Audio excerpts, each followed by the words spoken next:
Perceptions podcast.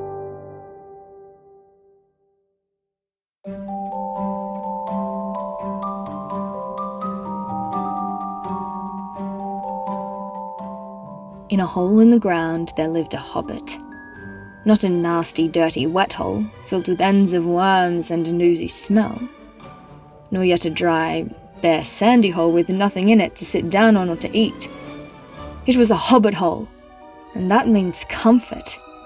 It had a perfectly round door like a porthole, painted green with a shiny yellow brass knob in the exact middle. The door opened onto a tube-shaped hall like a tunnel. A very comfortable tunnel without smoke, with panelled walls and floors tiled and carpeted, provided with polished chairs. And lots of pegs for hats and coats. The hobbit was fond of visitors. Hearing those words sends a shiver down my spine and draws on deep memories of childhood. In fact, I still have on the shelf opposite me the 40-year-old copy of The Hobbit I pinched from my older brother, who was raving and raving about the book. So I borrowed it. Sorry, Rob, if you're listening, which he never does.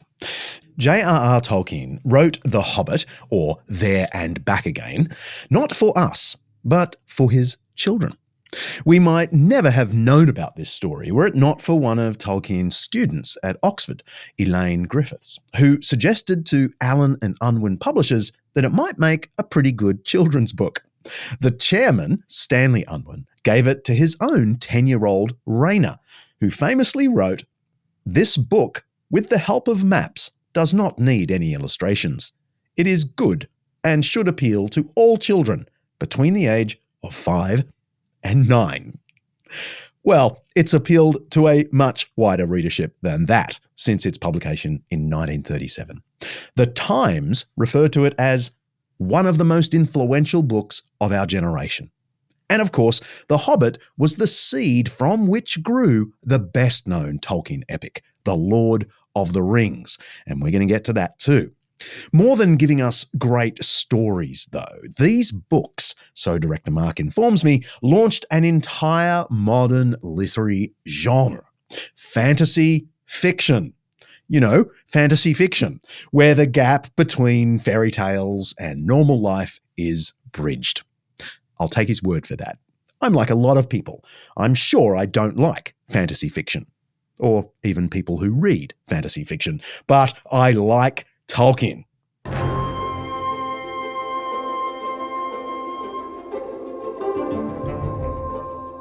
I am, in fact, a hobbit in all but size. I like gardens, trees, and unmechanized farmlands. I smoke a pipe and like good plain food, unrefrigerated, but detest French cooking. I like and even dare to wear, in these dull days, ornamental waistcoats. I am fond of mushrooms out of a field, have a very simple sense of humour, which even my appreciative critics find tiresome. I go to bed late and get up late, when possible. I do not travel much. The hobbits are just rustic English people, made small in size because it reflects the generally small reach of their imagination, not the small reach of their courage or latent power. I've always been impressed that we are here, surviving, because of the indomitable courage of quite small people against impossible odds. J.R.R. Tolkien. And so Bilbo Baggins is an ordinary hobbit, a down-to-earth character, but also one who walked along the edges of a much grander tale.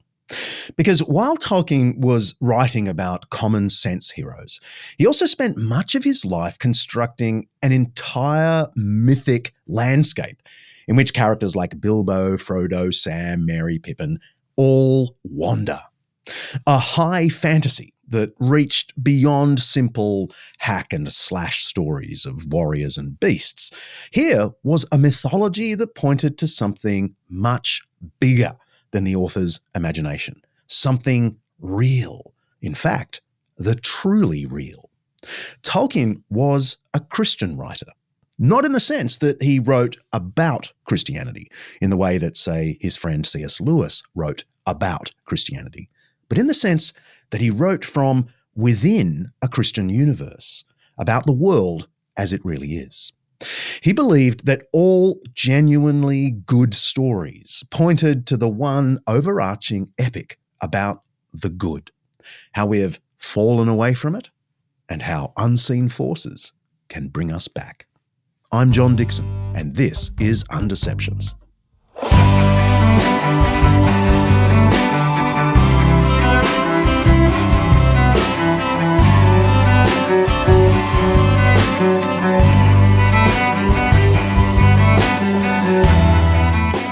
This season of Undeceptions is sponsored by Zondervan Academic. Get discounts on master lectures, video courses, and exclusive samples of their books at zondervanacademic.com/undeceptions. Don't forget to write Undeceptions. Each episode here at Undeceptions, we explore some aspect of life, faith, philosophy, history, science, culture, or ethics that's either much misunderstood or mostly forgotten. And with the help of people who know what they're talking about, we're trying to undeceive ourselves and let the truth out.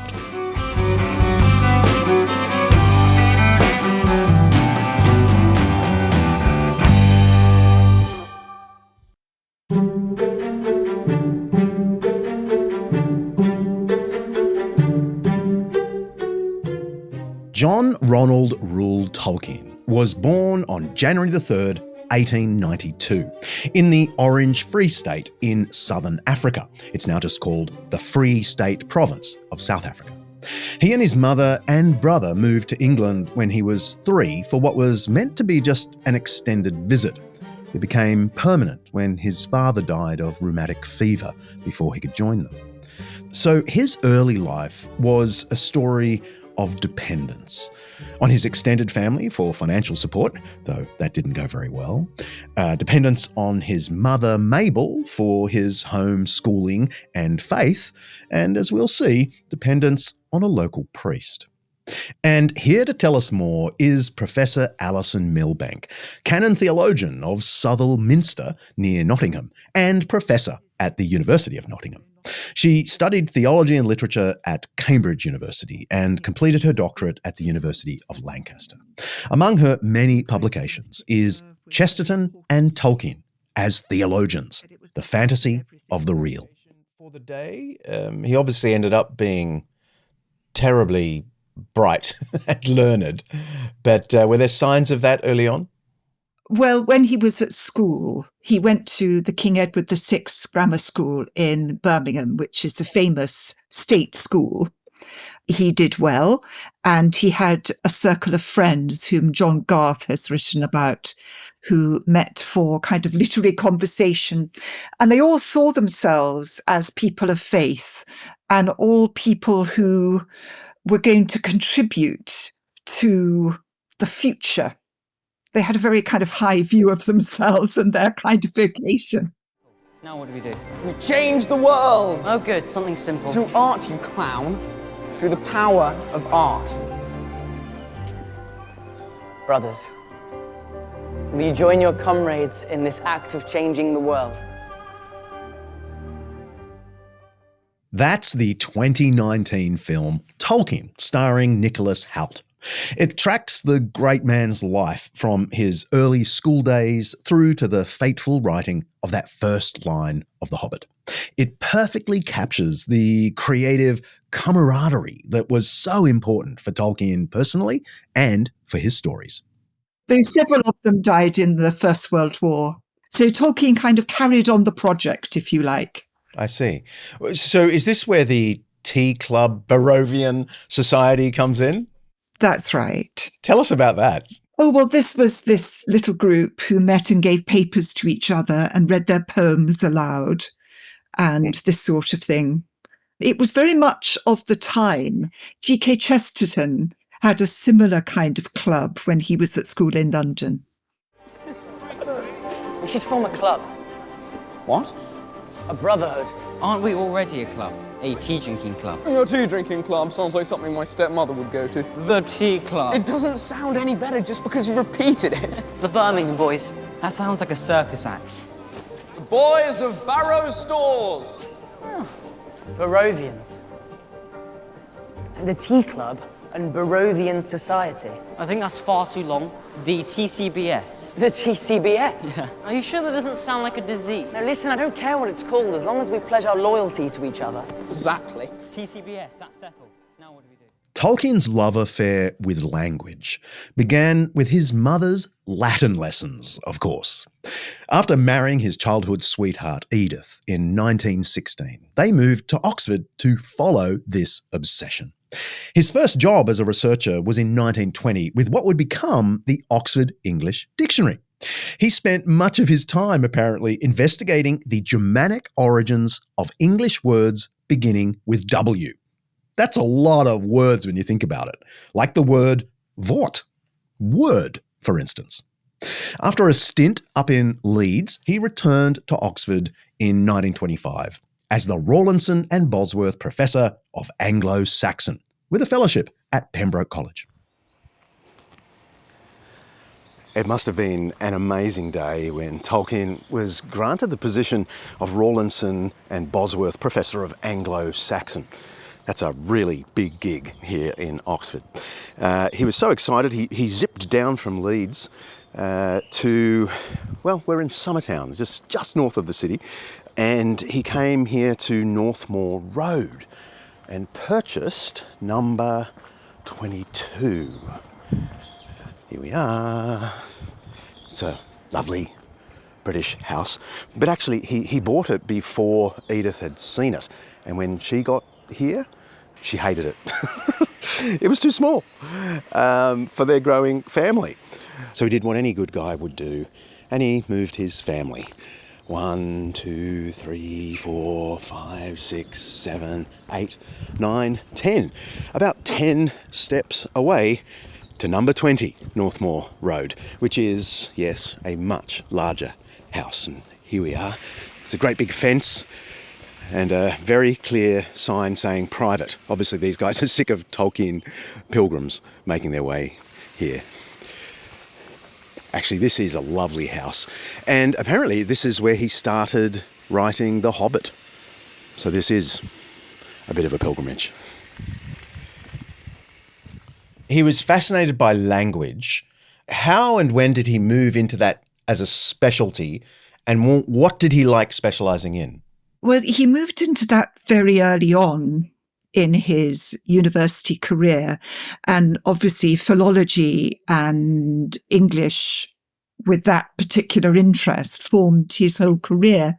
I once had the privilege of examining his copy of the Summa Theologica, and it had little slips inside where he'd marked the place with sort of lecture handouts on Anglo-Saxon from his lectures. Really?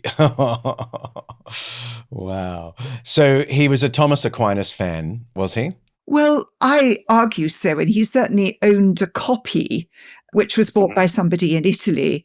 And there are little pencil marginalia that I think are Tolkien's, because they're on the same pages as these slips. Whereas I think this copy belonged to a priest earlier who made another set of notes on this edition. But Tolkien seems to have noted things to do with marriage. So while he was in the boarding house, he met his future wife, who was also an orphan and also living this kind of life. And they weren't allowed to marry for a while because they were very, very young. And so he seems to have looked up canon law on marriage, as you might say, what Thomas Aquinas said about it in the summer. Oh, that's funny. And then what was his early academic posting? So he starts at Oxford, though he has a little period away at Leeds, but then most of his life he's in Oxford. And very much of Oxford, lived in Headington and other parts of Oxford with his growing family of 4 children eventually. We once did an episode for Undeceptions about Oxford's impact on C.S. Lewis. That's episode 81, by the way. Lewis's Oxford. I'm wondering if you've got any thoughts about how Oxford shaped Tolkien's own output And personal life. Well, obviously the Oxford circles of friends were very important to him, and the Oxfordshire countryside. The Marlborough Downs south of Oxford are very shire-like. So that side of Oxford, the kind of the woods outside Oxford, the fact that Oxford ends very abruptly and the country kind of comes right in is quite important. In terms of Oxford intellectual life, Tolkien's terribly he's very much an independent thinker. He doesn't belong to schools of thought of other people. And he's often kind of quite resistant to other writers. Tolkien's obsession with philology, the structure, historical development, and relationships of languages, was extreme, even by an Oxford Don's standards. He didn't just make up fanciful names for his fantasy stories. He constructed entire functional languages.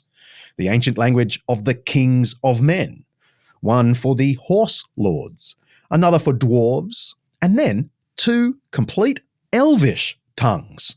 And one of those was influenced by the Finnish language.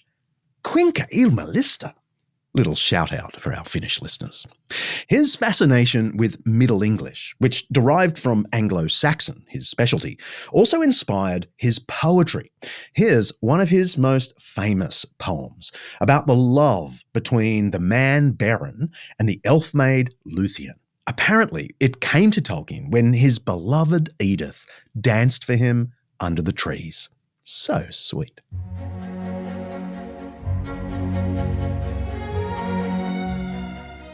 But as she went, he swiftly came, and called her with the tender name of nightingales in Elvish tongue, that all the woods now sudden rung. Tinuvial, and clear his voice was as a bell. It echoes wove a binding spell. Tinuvial. His voice such love and longing filled. One moment stood she, fear was stilled. One moment only, like a flame. He leaped towards her as she stayed and caught and kissed that elven maid. As love there woke in sweet surprise, the starlight trembled in her eyes. A Luthien, more fair than any child of men, O loveliest maid of elveness, what madness does thee now possess? A lissome limbs and shadowy hair, and chaplet of white snowdrops there. O starry diadem and white pale hands beneath the pale moonlight. She left his arms and slipped away just at the breaking of the day. The meeting of Beren and Luthien from the Lay of Lethien. Tolkien's post at Oxford brought him into contact with another would-be poet and writer of fantastical tales, Clive Staples Lewis. Tolkien and Lewis formed a deep friendship. They also made a formidable team at the university, advocating for the scholarly study of English itself. It's difficult to think of him in terms of Oxford politics, except that he and Lewis obviously did join together to stand up for the study of language, very traditional ways of studying English literature at Oxford. This was the period when C.S. Lewis, in the late 1920s, was coming to theism. But very famously, his mind was convinced of theism. But at that point in his life, he has this very sort of rationalistic view of things, so that he sees imagination very much in a kind of dialectic with reason. In fact, he wrote a poem about it in which imagination is Demeter and the sort of dark side, and reason is Athena. Whereas Tolkien actually wrote a poem for him called Mythopoeia, where he tries to show him that you cannot see things properly unless you see them mythically. To one who said that myths were lies and therefore worthless, even though breathed through silver. The heart of man is not compound of lies, but draws some wisdom from the only wise, and still recalls him though now long estranged. Man is not wholly lost, nor wholly changed. Disgraced he may be, yet is not dethroned, and keeps the rags of lordship once he owned. His world dominion by creative act, not his to worship, the great artifact. Man sub-creator, the refracted light, through whom is splintered from a single white to many hues and endlessly combined in living shapes that move from mind to mind. Through all the crannies of the world we filled with elves and goblins, though we dared to build gods and their houses out of dark and light, and sow the seed of dragons.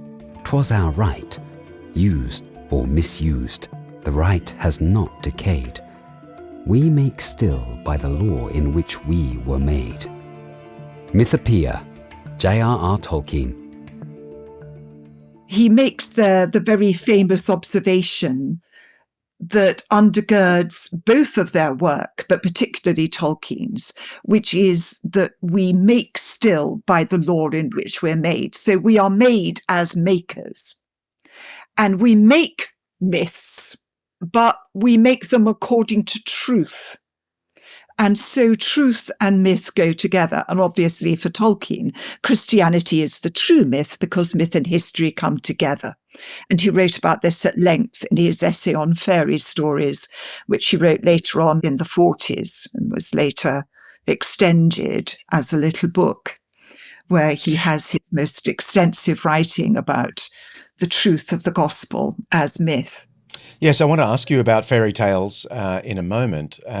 Can we just hover around, what do we know of Tolkien's influence on Lewis in terms of that journey toward the Christian faith? What was it? One often hears about a famous walk that they had around the deer park in Magdalen College. I mean, was that it? What do we know of it?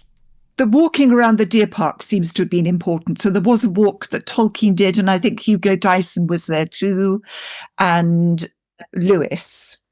And this seems to have been important. Whether it came before the poem or after the poem, I don't know, but it's all around that time. And it is a very, very beautiful deer park. So you can really understand the kind of incarnation of power of nature as you walk around there.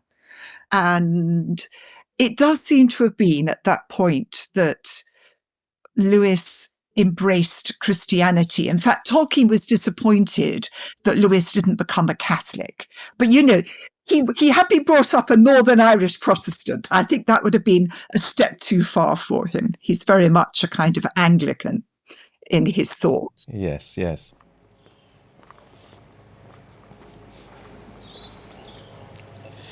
I'm in Balliol College, beautiful, beautiful college. This was founded in 1263. Can you believe that? Coming up for 800 years. This was Tolkien's college.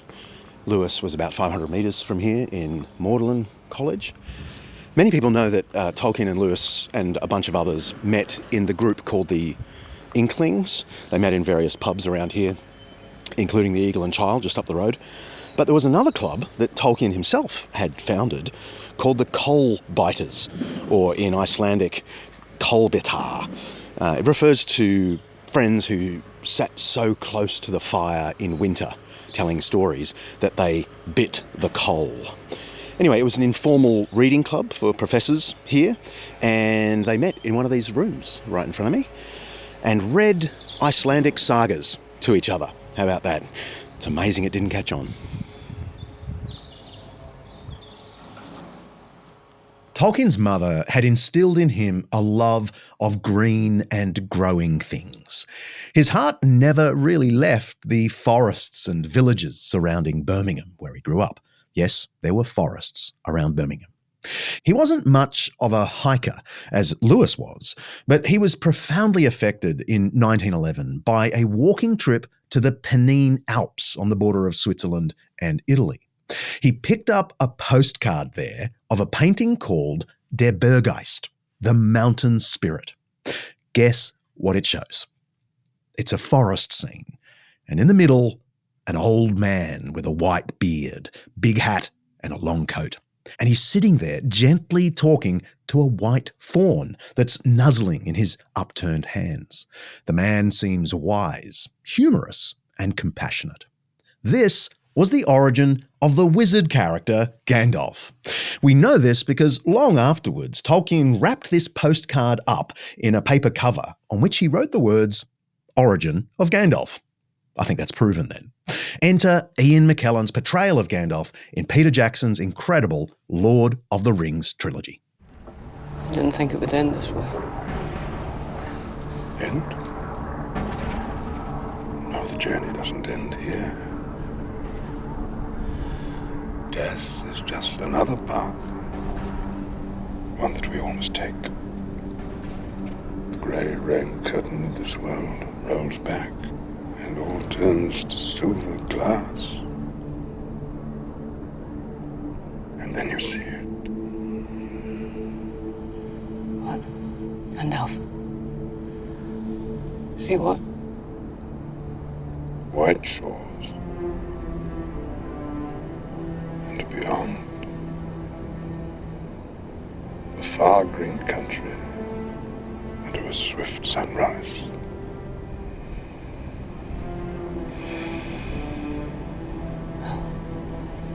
That isn't so bad.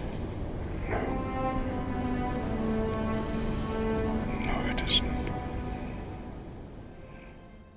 These are all very ethereal, magical things that lie in the background of Tolkien's thought patterns. But what about the very concrete Great War?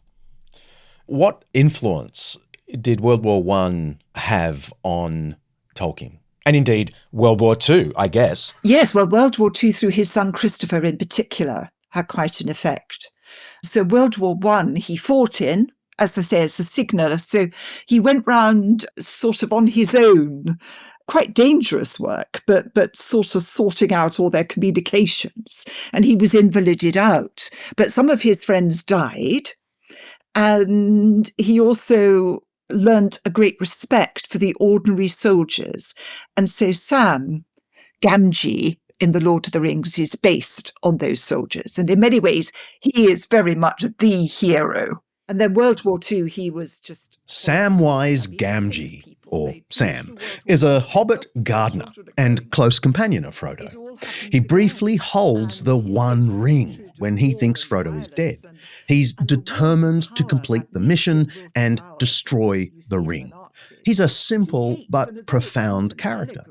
He wonders out loud, so that was the job I felt I had to do when I started, to help Mr. Frodo to the last step and then die with him. And then he answers himself, well, if that is the job, then I must do it. But I would dearly like to see Bywater again, and Rosie Cotton and her brothers, and the Gaffer and Marigold and all. The hero.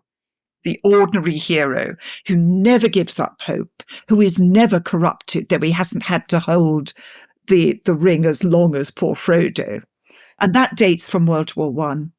And then World War II, he was just horrified by. I mean, just think of people. They've been through World War I, and then just as their children are growing up, it all happens again. And his great hatred of war and violence and the will to power, that Nietzschean will to power that you see in the Nazis, he hates. And although it's not an allegory, and he got very cross when people said it's just World War II in Lord of the Rings, obviously it affects it. And the whole war industrial complex in which the whole of society becomes dedicated to producing weapons of mass destruction.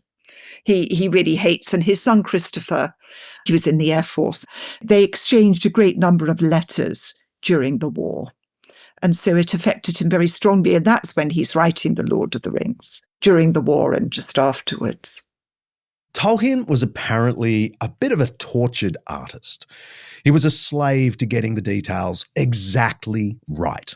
The languages, the mood, the backstories, the phases of the moon across the Lord of the Rings trilogy, and so on.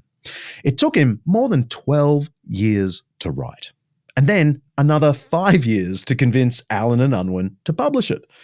But throughout it all, he had the encouragement of his inklings. but especially of Lewis.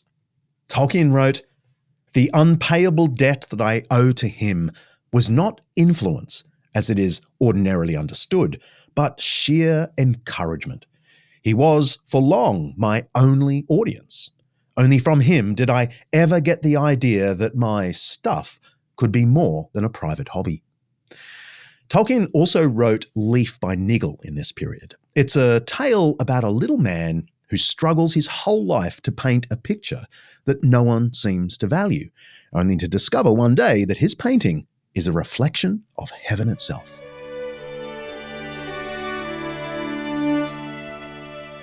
Parish turned to the shepherd. "Are you a guide?" he asked. "Could you tell me the name of this country?" "Don't you know?" said the man. "It is Niggle's country. It is Niggle's picture, or most of it. A little of it is now Parish's garden." "Niggle's picture?" said Parish in astonishment. "Did you think of all of this, Niggle? I never knew you were so clever. Why didn't you tell me?" "He tried to tell you long ago," said the man, "but you would not look. He had only got canvas and paint in those days, and you wanted to mend your roof with them. This is what you and your wife used to call Niggle's nonsense, or that daubing. But it did not look like this then. Not real," said Parish. "No, it was only a glimpse then," said the man. "But you might have caught the glimpse, if you had ever thought it worthwhile to try."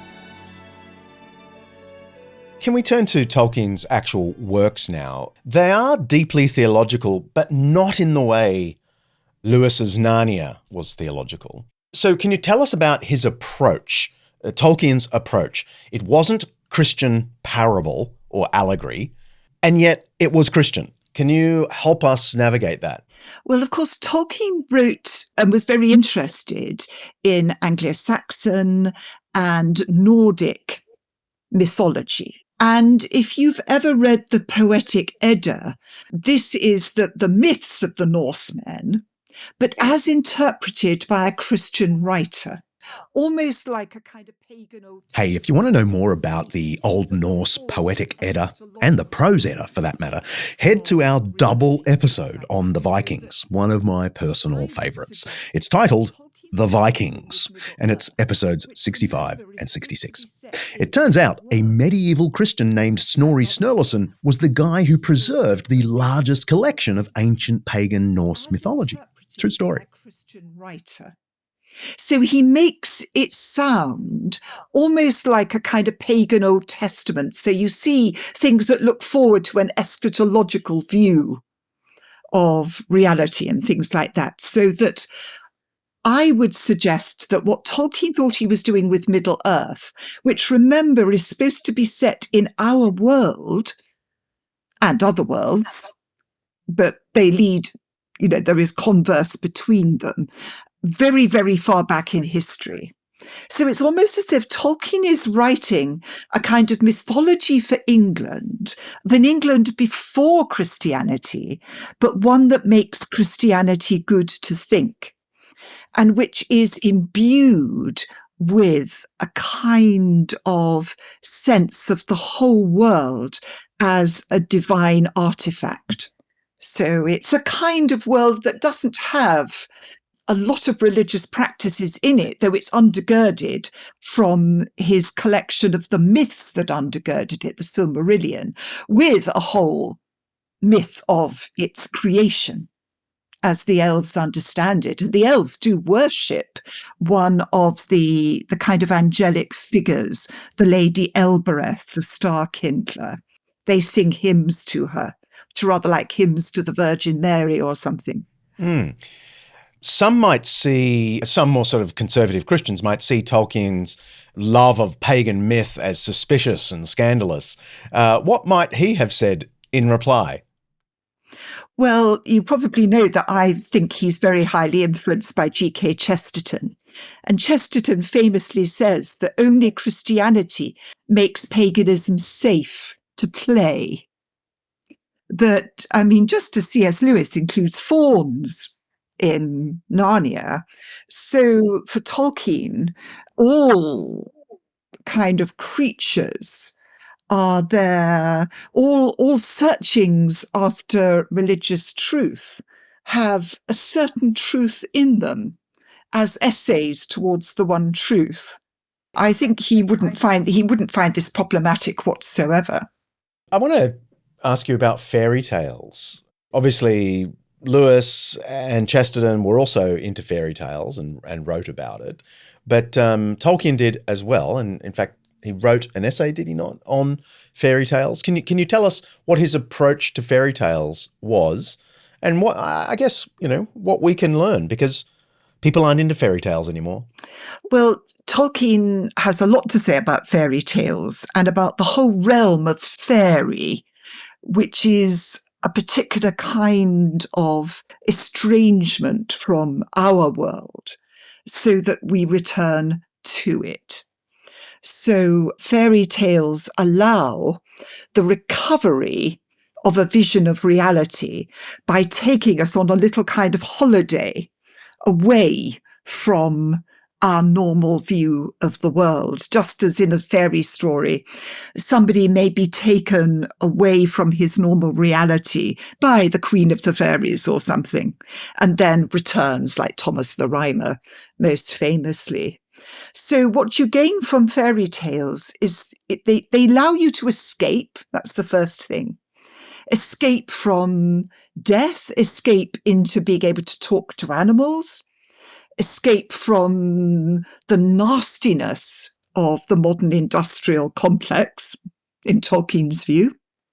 But then they restore the real world to you. So fairy tales have very ordinary things in them: bread and apples and trees and shoes. And those become enchanted, if you like, by the fairy tale, by the fact that you might, in the tale of the 12 dancing princesses, there are golden apples and silver pears. But you read the story in such a way as you return to our world with a deeper understanding of the reality and the beauty of ordinary apples and ordinary shoes and ordinary people. That's the main way that he thinks that fantasy and fairy tales can work. And the happy ending is the other thing, which he calls eucatastrophe, because it's not just kind of, oh, everything in the garden's lovely. It's just you take people to the absolute pits of danger, horror, whatever. And then there is this sudden turn by which good comes in, the happy ending, but it comes in like grace. It comes in from without. A sudden miraculous grace that you can never be sure will return, never to be relied upon.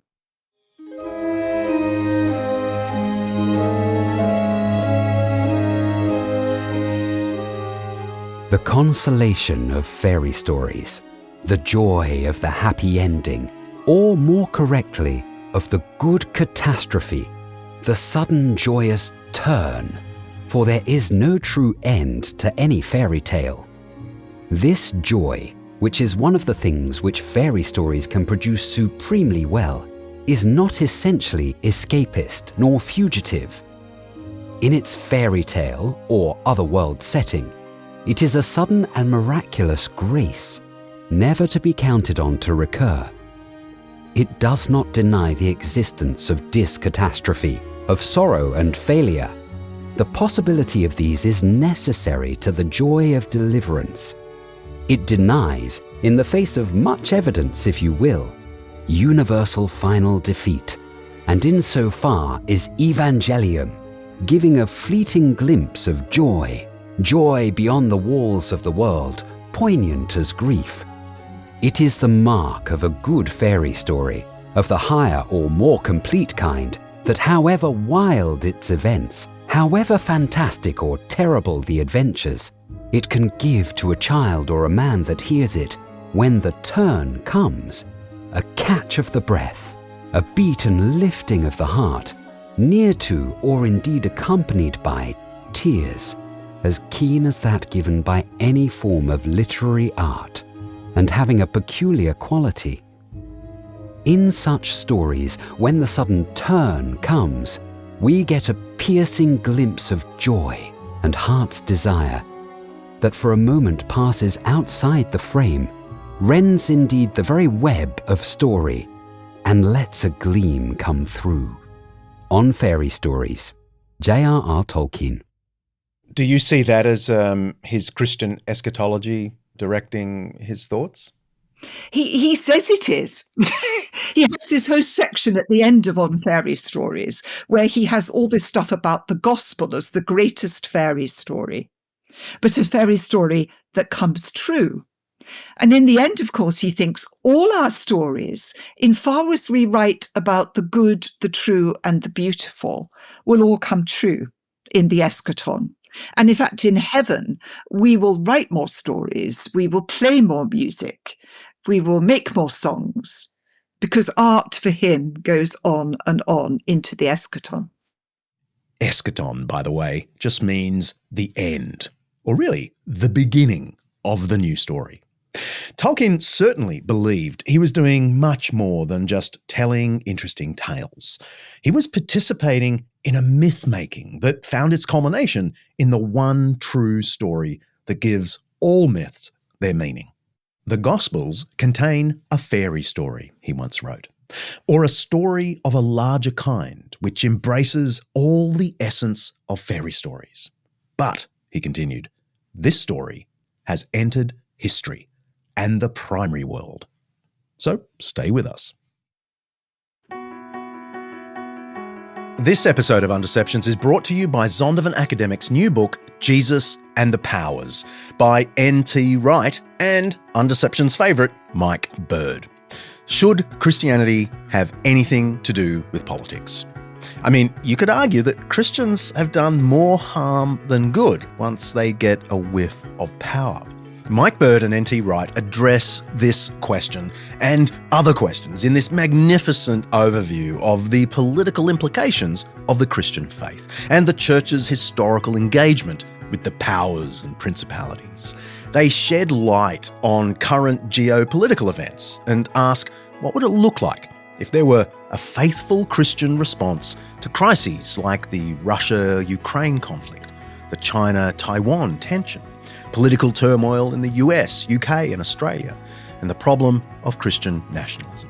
They build a pretty convincing case that Jesus' teaching about the kingdom of God confronts all forms of power, Christian and atheist, and calls on us all to support a pluralistic democracy where everyone, regardless of religion or irreligion, has a role to play in working toward the good of society. Whether you're a believer or a skeptic, I'd say this book will be an eye-opener. You can order Jesus and the Powers on Amazon, of course, or head to zondervanacademic.com/undeceptions to dig a little deeper and see if you really like it. That's zondervanacademic.com/undeceptions.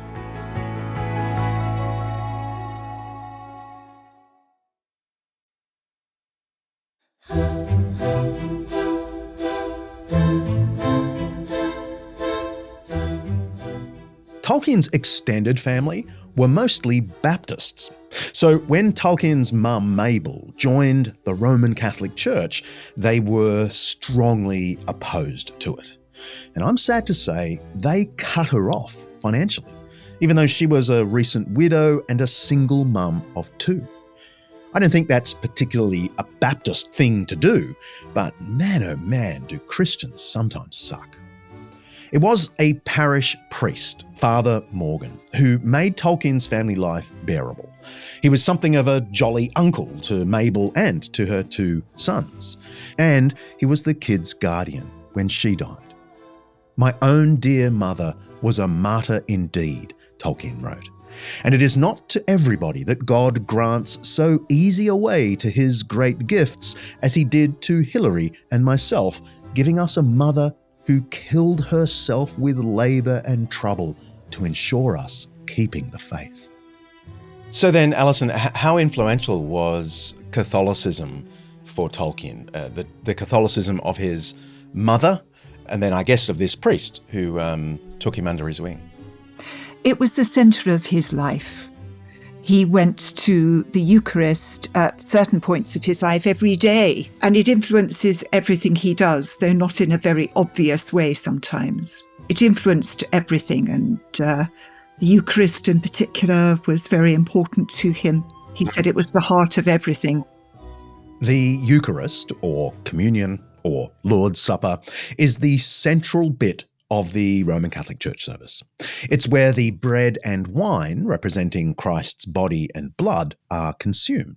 Except in Catholicism, as in the Orthodox Church, that bread is, in a mysterious sense, Christ's body, and the wine is his blood. The meal, if you can call it that, is super important to all brands of Christianity, but for Catholics, it's the center. It's where Christ's sacrifice for sins is represented. Its memory perpetuated until the end of the world, and its salutary power be applied to the forgiveness of the sins we daily commit. That's actually a quote from the Catholic Catechism, if you're wondering. Anyway, what's so interesting is that Tolkien saw Christ's life, death, and resurrection as the central story of the world and of his own life, but he didn't believe in writing about it in his stories, not even in a metaphorical way. He hated allegory. He believed stories should exist for their own sake, and if they're good stories, truly epic stories, they will, by the very nature of the universe God has made, point to the good that is God himself. There are some Jesus types in The Lord of the Rings, of course, but only in the sense that the highest ideals found across humanity are all found knit together in the one God-man, Jesus. So there's Gandalf, who returns exalted after what looks like his death. There's Frodo, who sacrifices himself for the good of all. And there's Éowyn, the unlikely shield maiden, who, though not a typical heroic soldier, ends up slaying the Witch King. And perhaps most striking of all, there's the future king in the travel-stained cloak, Aragorn.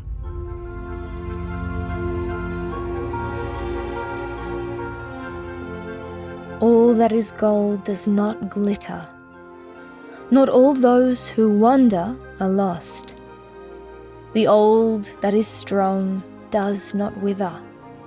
Deep roots are not reached by the frost. From the ashes a fire shall be woken. A light from the shadow shall spring. Renewed shall be blade that was broken. The crownless again shall be king. The Fellowship of the Ring.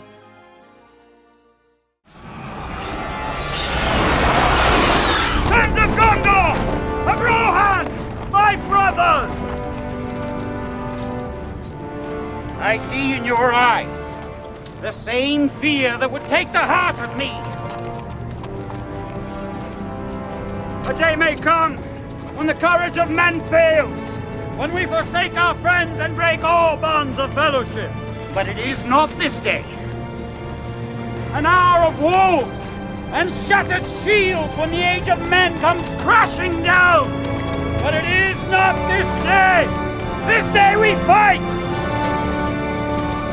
By all that you hold dear on this good earth, I bid you stand, men of the West!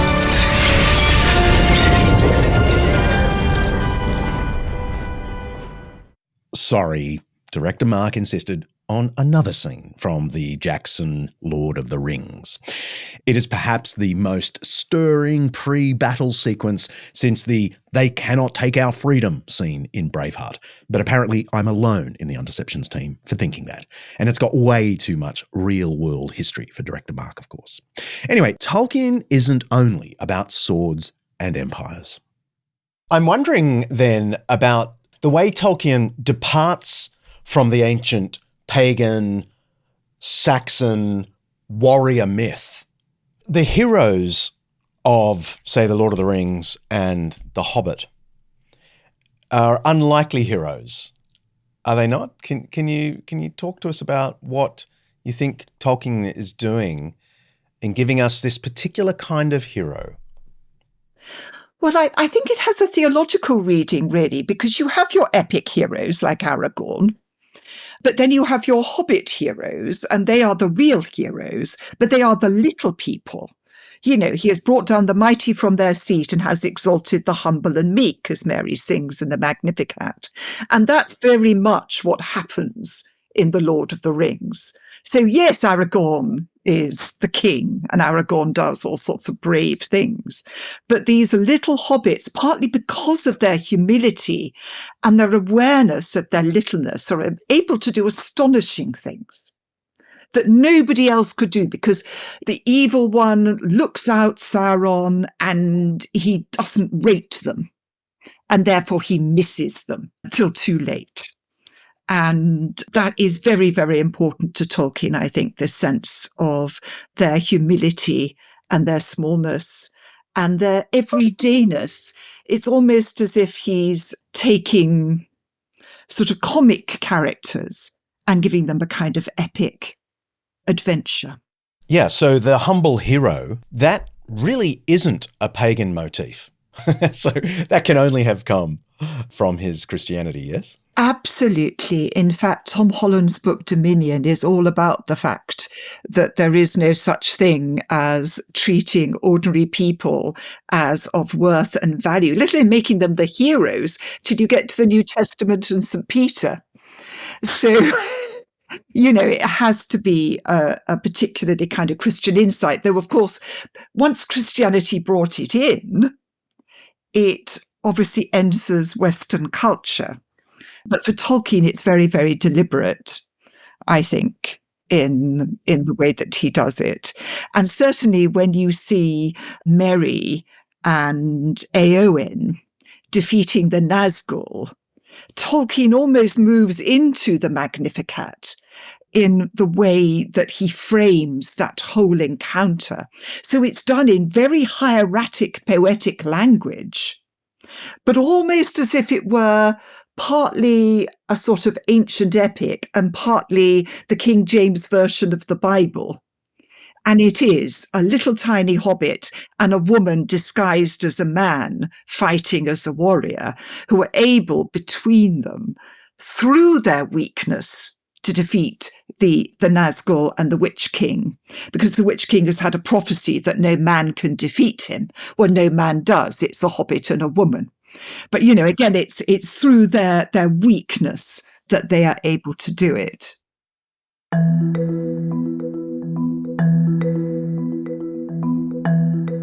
Let's press pause. I've got a 5-minute Jesus for you. I hope I'm not being overly biased in suggesting that Christ was the original servant leader, the one who lowers, humbles, and sacrifices himself for those he leads. And the classic scene that underlines this idea is from John chapter 13. It was just before the Passover festival. Jesus knew that the Father had put all things under his power and that he had come from God and was returning to God. So he got up from the meal, took off his outer clothing, and wrapped a towel around his waist. After that, he poured water into a basin and began to wash his disciples' feet, drying them with the towel that was wrapped around him. The opening line is ominous because Jesus had long said his mission would climax at the Passover festival, where he would offer up his own life like the lamb that was sacrificed by Jews at the Passover. And so here we are, just before the Passover festival. It's time then for Jesus to reveal a crucial lesson, a final lesson to his closest followers. So he stands up and does the most bizarre thing imaginable. He washes his students' feet. But the narrator, that's John, the eyewitness of all of this, wants to tell us readers one more thing before he actually narrates the foot washing. He actually reminds us of Christ's supreme authority. The words again, Jesus knew that the Father had put all things under his power and that he had come from God and was returning to God, so he got up from the meal. Imagine you'd never heard this story before. What would you expect to follow that kind of description of absolute authority? All the power of God the Father in his hands, So he got up from the meal and what?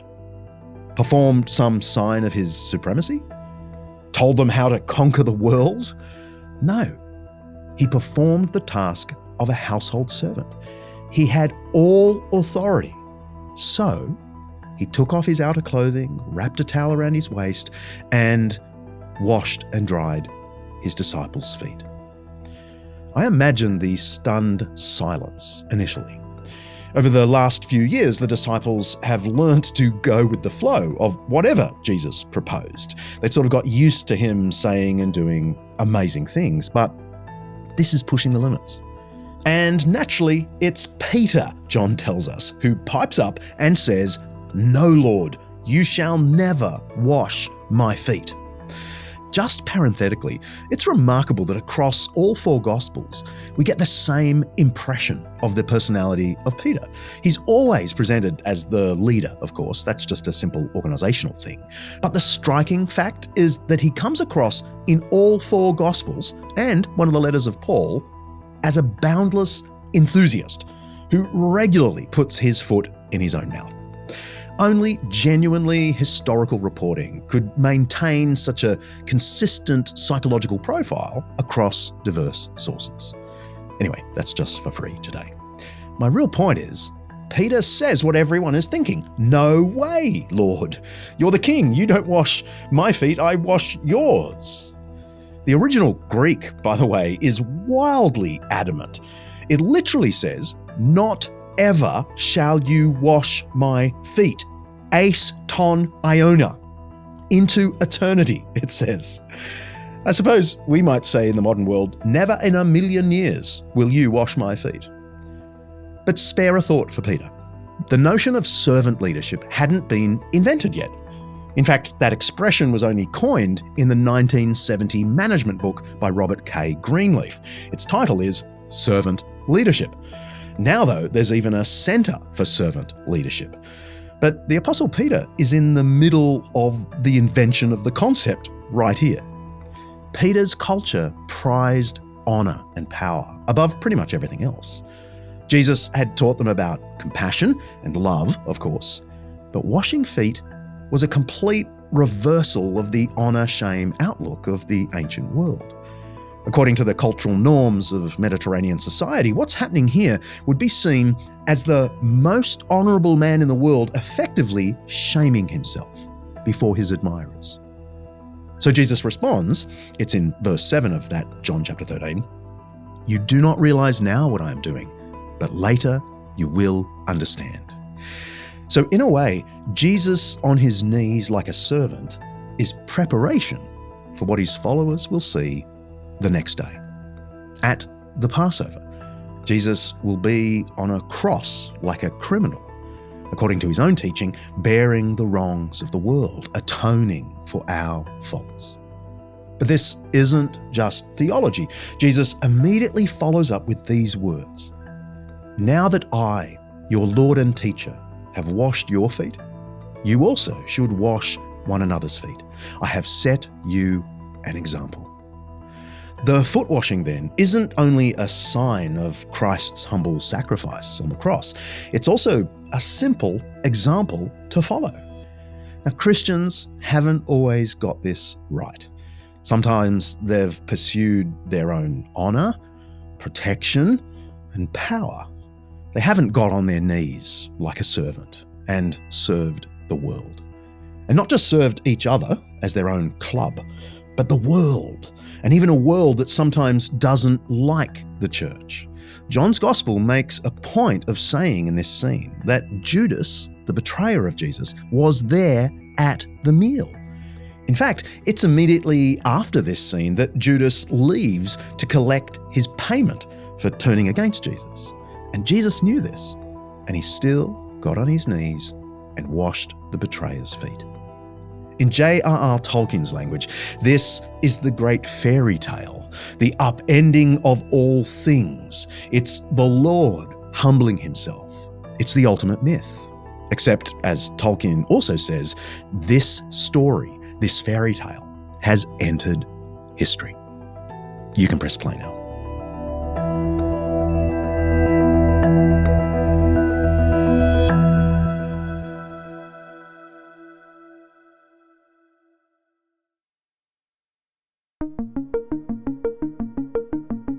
It's easy to appreciate The Lord of the Rings as a wonderful novel today, but when Tolkien was writing, he had a really hard time convincing people it was a worthwhile project. His publishers, Allen and Unwin, just wanted a Hobbit #2. This enormous book was viewed skeptically. The sheer commercial expense of producing a novel more than 1,000 pages long would put it beyond the reach of the average reader. That's what they thought. It was eventually released as 3 volumes, and what followed was a series of editorial mistakes across the volumes, and helpful corrections became the bane of Tolkien's existence, which left little time for the mammoth collection he had been working on long before he ever dreamt of hobbits, the Silmarillion, the epic mythology that stands behind all of his Middle-earth tales.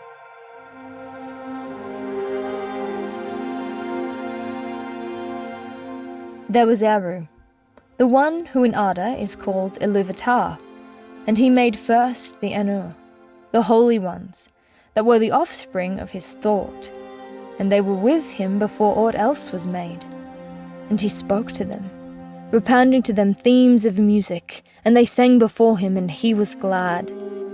But for a long while they sang only each alone, or but few together, while the rest hearkened, for each comprehended only the part of the mind of Ilúvatar from which he came, and in the understanding of their brethren they grew but slowly.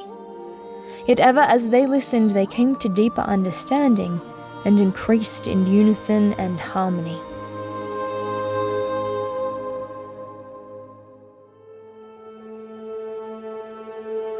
Some have puzzled over the relation between Tolkien's stories and his Christianity, and have found it difficult to understand how a devout Roman Catholic could write with such conviction about a world where God is not worshipped. But there is no mystery. The Silmarillion is the work of a profoundly religious man. It does not contradict Christianity, but complements it. There is in the legends no worship of God, yet God is indeed there, more explicitly in the Silmarillion than in the work that grew out of it, The Lord of the Rings. When he wrote the Silmarillion, Tolkien believed that in one sense he was writing the truth. He did not suppose that precisely such people as he described, elves, dwarves, and malevolent orcs, had walked the earth and done the deeds he recorded. But he did feel or hope that his stories were in some sense an embodiment of a profound truth. This is not to say that he was writing an allegory, far from it. Time and again, he expressed his distaste for that form of literature. "I dislike allegory wherever I smell it," he once said, and similar phrases echo through his letters to readers of his books. Certainly while writing the Silmarillion, Tolkien believed that he was doing more than inventing a story. He wrote of the tales that make up the book. They arose in my mind as given things, and as they came, separately, so too the links grew. An absorbing, though continually interrupted labour, especially even apart from the necessities of life, since the mind would wing to the other pole and spread itself on the linguistics. Yet always I had the sense of recording what was already there, somewhere, not of inventing. Humphrey Carpenter, J.R.R. Tolkien, a biography. Tolkien never lived to see the publication of the Silmarillion. It was compiled and edited by his son, Christopher. Tolkien's inability to come to grips with his lifelong work led to a darkness of thought that troubled his final days. From his diary, "Life is grey and grim. I can get nothing done between staleness and boredom, confined to quarters, and anxiety and distraction. What am I going to do? Be sucked down into residence in a hotel or old people's home or club without books or contacts or talk with men? God help me." And these sad days were compounded by a cooling of his long friendship with C.S. Lewis.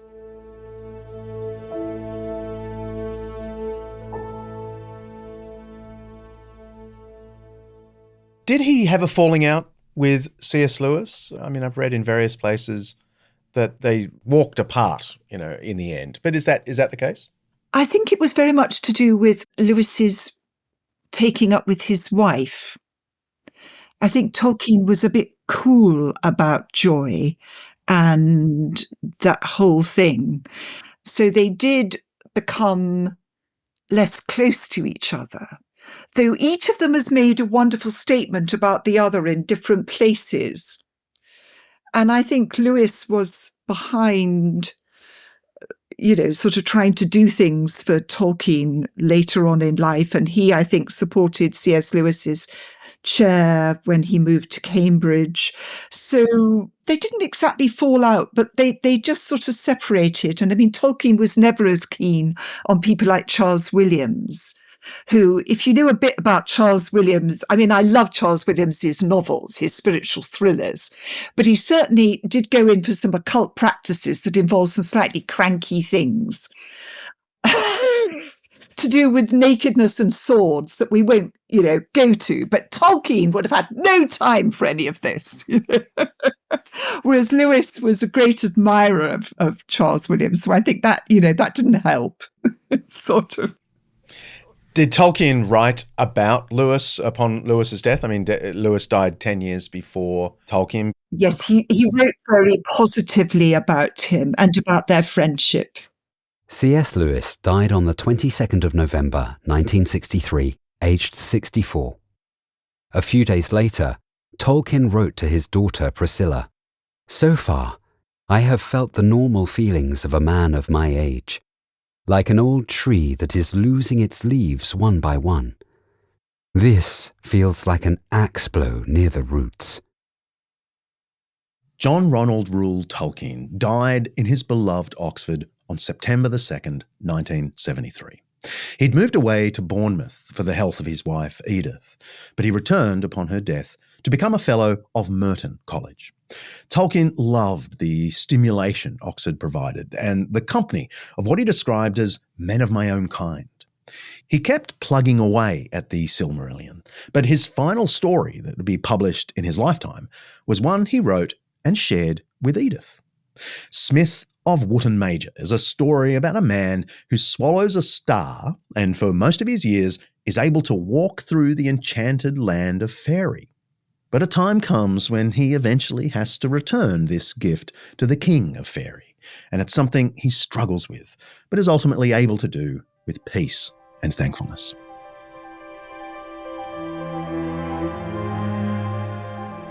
"Do you not think, Master Smith," said Alf, "that it is time for you to give this thing up?" "What is that to you, Master Cook?" he answered. "And why should I do so? Isn't it mine? It came to me, and may a man not keep things that come to him so, at least as a remembrance? Some things, those that are free gifts and given for remembrance, but others are not so given. They cannot belong to a man forever, nor be treasured as heirlooms. They are lent. You have not thought, perhaps, that someone else may need this thing? But it is so."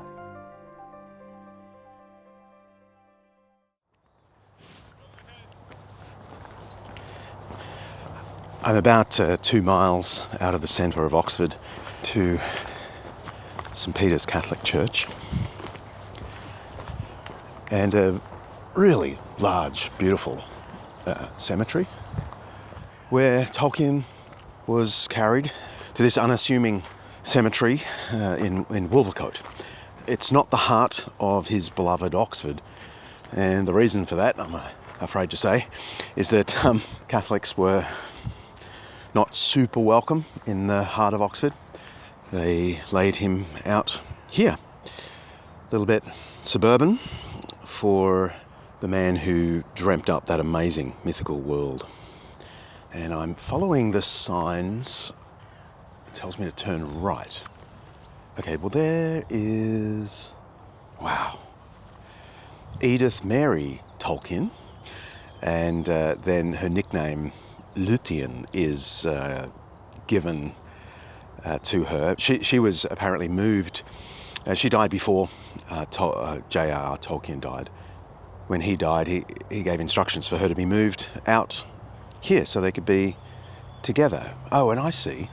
It's one large gravesite where they are both buried. Edith Mary Tolkien, Luthien, the elf princess, 1889 to 1971, and John Ronald Reuel Tolkien, J.R.R. Tolkien, Baron, his name for himself. The late Tim Keller, the famous American pastor who recently passed away, said that he never stopped reading Tolkien. Never. He would just cycle through Tolkien's works all the way through his life. Why do you think Tolkien has such a hold on people? Well, I think it's the nature of his world and the way he writes. So when you read a Tolkien novel, you know you can go as deeply as you like, and Tolkien would have gone more deeply. And that's the way he writes, but the readerly experience is of a world that is good, no matter how many bad things happen, and how much cruelty there is, and how much failure there is.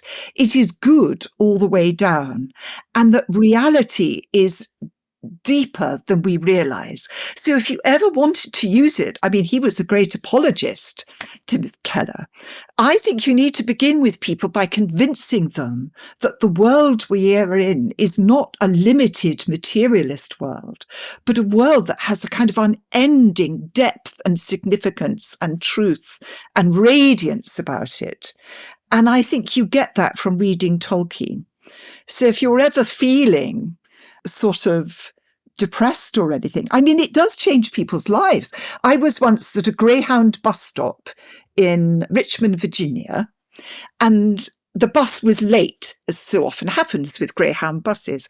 And there were 3 young men there, and they'd all read Tolkien. I'd just been to give a Tolkien talk. One had changed his job, which was some kind of research into biological weapons because of reading Tolkien. One was walking the Appalachian Way because of Tolkien, and one was going to see a girl that he felt was influenced by his reading of Tolkien. It does change your life. Yes. So I can understand why somebody would spend their life reading Tolkien. Yes. It's such a different, I mean, just as you speak about that, it just reminds me of something my wife and I have felt in our, this is quite shallow, in our TV watching or our Netflix watching. How many shows nowadays are ultimately nihilistic? That the badness of the world is the base of the world. Whether we're talking about Cormac McCarthy's The Road, you know, that novel, and I think it's been made into a movie, or you think of the TV show Breaking Bad, which everyone says is one of the greatest TV shows ever. It's just dark all the way down. And people sometimes praise it as saying it's realistic. But actually, I long for the ability to look darkness in the face and yet know that isn't the base of reality. And what you're saying is that Tolkien gives us exactly that. Yeah, it's a choice. You either have an ontology of violence or an ontology of peace, as my husband would say, and you choose. And it doesn't mean you don't look on the dark side, as you say. It doesn't mean that you don't realize the depth. In fact, it requires so much more courage to look at all this and still see that the world is good. Yeah. My last question, Alison, how has studying Tolkien's work for years influenced your own life and, dare I ask, faith? I read it quite late because when I was a little girl, I read The Hobbit, but I thought Tolkien was for boys. And if you watch the films, you might think it's all about wars, but in fact, there's much more about the weather than anything else that they have to deal with when you're in there. For me, it helps me particularly to think about the role of creativity in faith. It really helps me apologetically because I do find it a helpful way to talk to people. It's helped me towards my growing interest in eco-theology because of Tolkien's own very, very strong commitments, not just to the value of nature, but to the agency of nature. In his natural world, plants, creatures, trees are all active partners in, I think, what Pope Francis calls an integral ecology. So it's influenced my theology of nature, but it continues to give me hope, however melancholy things are. And Tolkien can be very, very melancholy. There is something very also almost utopian about him. Melancholic about the sadnesses in life, and yet strangely hopeful, even utopian. That was Tolkien's life, really, from the death of his father, then mother, and all through the publishing struggles and lonely end, but with a sense of pressing forward toward home, where all things will be well. That's death and resurrection, the true myth that entered history. So let me end with the words of the humble Sam Gamgee to Frodo, words about pressing on through the troubles, through the sadness, onwards toward home. This whole episode was Director Mark's idea, so it's only right that he takes us out with the words of Sam Gamgee. The brave things in the old tales and songs, Mr. Frodo, adventures as I used to call them, I used to think that they were things the wonderful folk of the stories went out and looked for because they wanted them, because they were exciting and life was a bit dull, a kind of sport, as you might say. But that's not the way of it with the tales that really mattered, or the ones that stay in the mind. Folks seem to have been just landed in them usually. Their paths were laid that way, as you put it.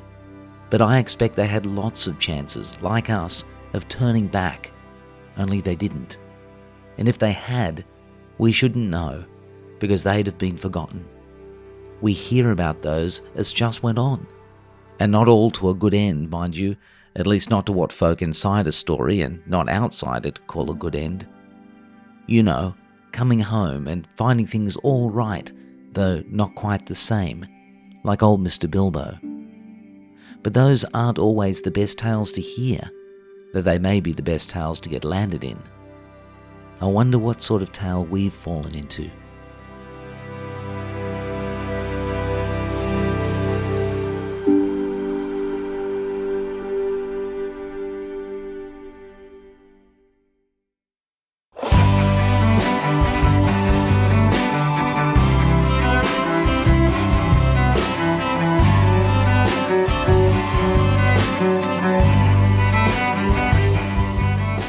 Hey, we're nearing the end of the season, and I want to put in a special request, if that's okay. If you like our show, would you consider chipping in to help us continue to create content like this? We hope to be around for years. We certainly have years of episodes we'd love to make, but we need your help to maintain the staff and the production. You can do a couple of things. You can head to undeceptions.com/plus to become a Plus subscriber and get loads of bonus content for just $5 a month. But if you're feeling particularly fond of us here at the end of the season, would you go to our landing page and click the large donation button and, just see what thoughts come next? We could really do with a boost. That's undeceptions.com and find the donation button.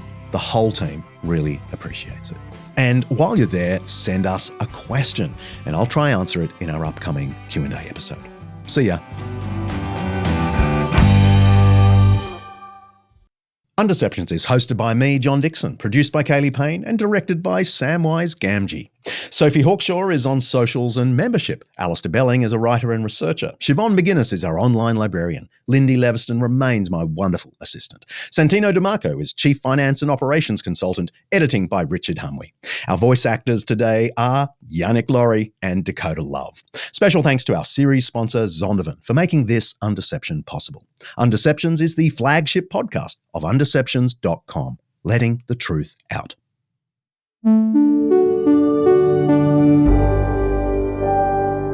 An Undeceptions podcast.